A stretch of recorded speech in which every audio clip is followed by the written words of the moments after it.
मित्रों नमस्कार। मैं अमित राम केवट, अतिथि व्याख्याता हिंदी, शासकीय महाविद्यालय लोरमी।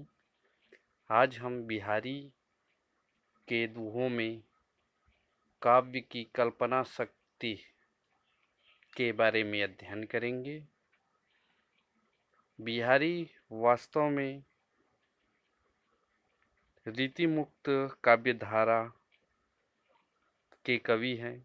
रीतिकाल में वैसे 3 रीतियाँ प्रचलित थी: रीतिबद्ध, रीति सिद्ध और रीति मुक्त। तो इसके अंतर्गत बिहारी जी रीति सिद्ध कवि हैं, जो किसी बंधन में न बंधते हुए अपने दोहों में गागर में सागर बहर दिया। उनके दोहे ऐसे हैं कि जनमानस को बरबस ही अपनी ओर आकर्षित कर लेते थे। तो आइए देखते हैं बिहारी कवि की कल्पना की समाहार शक्ति के बारे में। मुक्तक काव्य।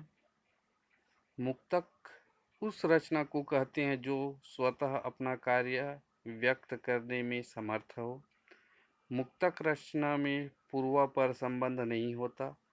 प्रबंध के मुक्तक काव्य में यह भिन्नता होती है कि प्रबंध रचना जहाँ सानुबंध होती है और उसकी कथा में प्रवाह होता है, मुक्तक रचना यद्यपि निरपेक्ष भाव से होता है, किंतु उसमें जीवन की भावना का कोई खंड भी होना चाहिए, उनका प्रभाव होना चाहिए। बिहारी के मुक्तक काव्य में यह गुण भरपूर है। उनका नहीं पराग नहीं मधुर मधु, नहीं विकास यही काल, महाराज जय सिंह की मोह निद्रा भंग कर देता है।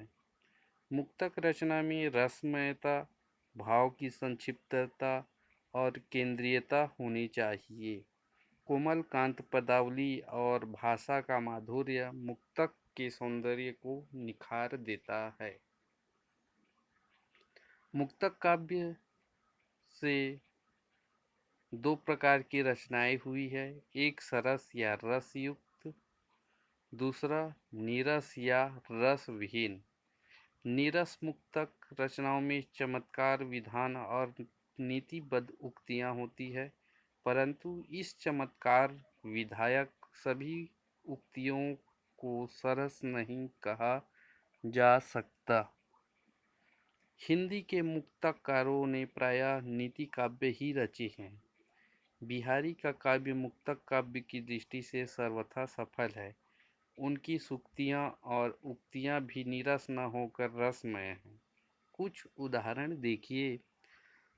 सट पटाती सी शशिमुखी, घूंघट घट ढापी, पावक झर सी झमकी के, कई झरोखे झांकी।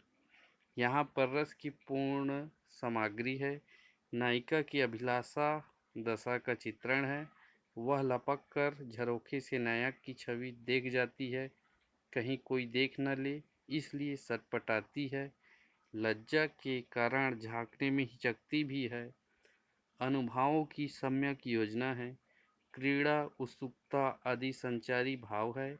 यह मुक्तक सरस का उदाहरण है। यह दोहा सूक्ति के अंतर्गत लिया जा सकता है। कनक कनक ते सौगुनी, मादकता अधिकाय, वाह खाए बौरात जग, यह पाए बौराए। इस उक्ति में कोई भाव नहीं है और न रस व्यंजना हुई है, केवल कथन का चतुराई से समर्थन किया है। बिहारी ने केवल नीरस कथनों से ही नीति की उक्तियां नहीं बांधी, वे सर्वत्र किसी ऐसे दृष्टांत युक्ति से काम लेते हैं जो तथ्य की सार्थकता प्रामाणिकता करने में सहायक होता है। बिहारी के मुक्तकों के भाव और कला पक्ष का सुंदर समन्वय हुआ है। बिहारी ने ऐसे सरस संदर्भों की उद्भावना की है जो पाठकों को रसमग्न बना देते हैं।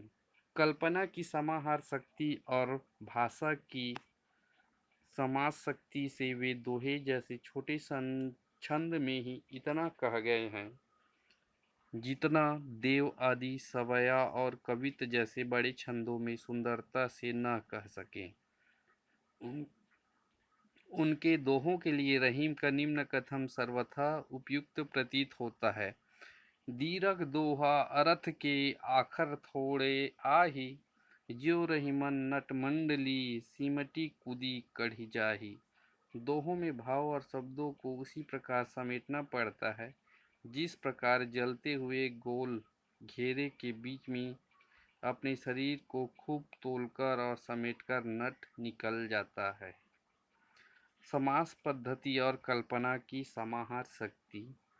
बिहारी सत्सई में मौलिक सूझ, अर्थ, गांधीर्य, भाषा की कसावट, कल्पना की समाहार शक्ति और सभी बातें चरमोत्कर्ष पर मिल जाती है। समास पद्धति और कल्पना की समाहार शक्ति से बिहारी थोड़े में ही बहुत कुछ कह जाते हैं। वे संक्षेप कथा के विशेषज्ञ हैं। जैसे डिगत पानी डिगुलाति गिरी, लखी सब्रज बेहाल, कम किशोरी दरस तय, खरै लजाने लाल। उक्त दोहे में गोवर्धन धारण की पूरी कथा आ गई है। कृष्ण ने पहाड़ उठाकर हाथ पर धारण कर लिया है। अचानक राधा पर दृष्टि पड़ते ही कृष्ण को कंप होता है। कृष्ण का हाथ कांपते ही पर्वत हिलने लगता है। ब्रजवासी हाहाकार करने लगते हैं। राधा के दर्शन से कंप हुआ देख कृष्ण स्वयं लज्जित हो जाते हैं। इतनी लंबी चौड़ी कथा को बिहारी ने छोटे से दोहे में भर दिया है। श्लेष और सांग रूपकों में सामाजिकता। कुछ दोहों में श्लेष योजना के द्वारा बिहारी ने एक ही दोहे में ढेर सा अर्थ भर दिया है। अजो तरन्यो ही रहो श्रुति सेवक इक रंग, नास वास बेसरी लहो बसी मुकुतन के संग। श्लेष के द्वारा तरयौना और पापी दोनों के लिए अर्थ घटित हो जाता है। सांग रूपक के द्वारा तो गागर में सागर भर ही दिया गया है।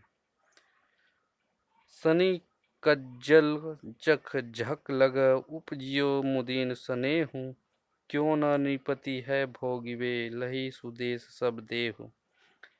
शनि नक्षत्र यदि मीन लगन में हो और लगन में यदि किसी के पुत्र के जन्म हो तो यह अवश्य ही राजा होता है। यहाँ स्नेह रूपी पुत्र का जन्म हुआ है और काजर रूपी सुपुत्र शनि इसी समय नेत्र रूपी मीन में लग जा रहा है। अब यह जो स्नेह रूपी पुत्र है वह शरीर रूपी सुंदर देश को पाकर अवश्य राज करेगा। भाषा की संक्षिप्तता। बिहारी पूर्वकालिक क्रियाओं को हटाकर कथन को और अधिक संक्षिप्त कर देते हैं। इससे पर्याप्त कसावट भी आ जाती है।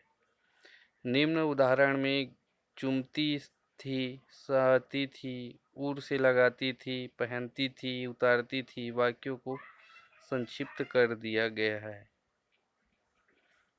छला छबीले लाल को नबल नेल लहिबारी, चूमनी चाहती लाय और परिहती उतरती उतारी।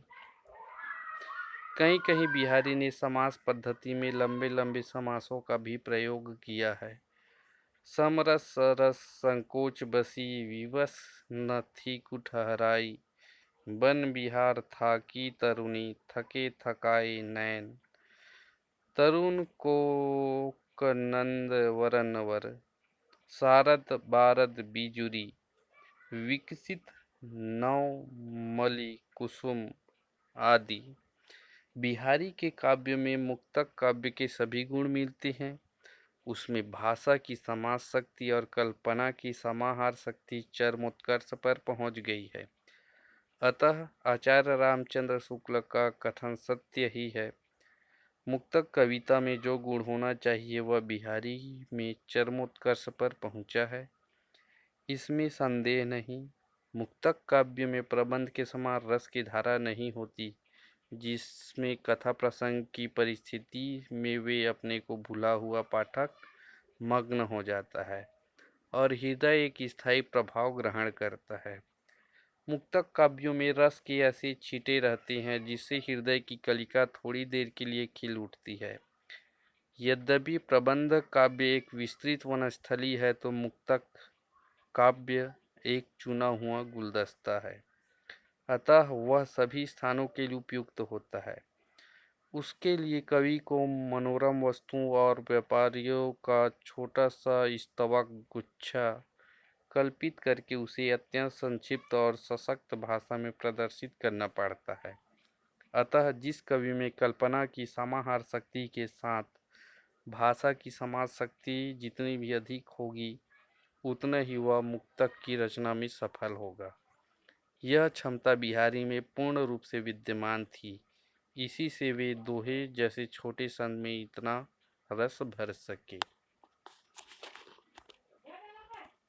मित्रों, यह था बिहारी कवि की कल्पना की समाहार शक्ति की विशेषता की कैसे उन्हें चुने हुए गुलदस्ते अर्थात दोहे का निर्माण किया और इसके लिए उनकी समाहार शक्ति, कल्पना की शक्ति कितना प्रमुख था।